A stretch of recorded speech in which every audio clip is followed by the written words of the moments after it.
Валмире Теми е обвинетиот организатор на криминална група за трговија со дрога и оружје во Охридско-Струшкиот регион, кој бил во бегство, па бил екстрадиран, но излегол од притвор откако Скопска апелација му ја прифатила жалбата и понудената гаранција од над 600.000 евра, дознава Телма. Албанските медиуми на крајот на јануари лани објавија дека 32-годишниот Теми од Струга, во Македонија го барала преку Интерпол, бил приведен на аеродромот Ринас во Тирана пред да фати лет за Базел, Швајцарија. По ова следувала екстрадиција, обвинение и судење, а тој бил во притвор од мај.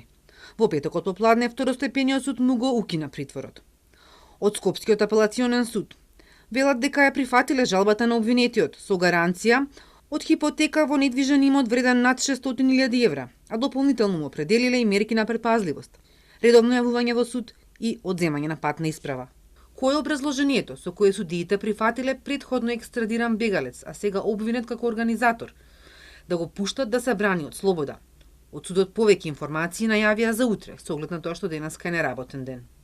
Обвинителството за гонење организиран криминал, кој вчера ја сподели информацијата со медиумите и истакна дека дале негативно мислење, обвинетиот да биде пуштен, наведувајќи неколку причини за тоа.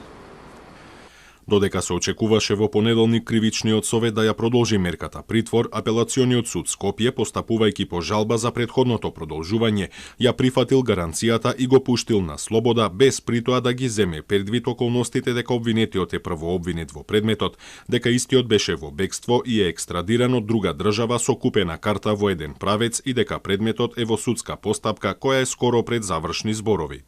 Истрагата против 23 члената организирана криминална група, обвинителството ја отвори на 24 ноември 2023, а МВР тогаш сподели и видео од апсењата и претресите.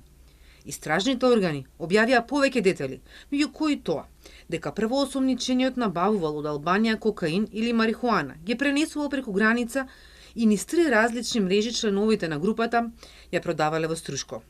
Дел од групата била задолжена и за оружје и муниција. Според вчерашните информации од обвинителството, дел од обвинетите во текот на постапката признале вина.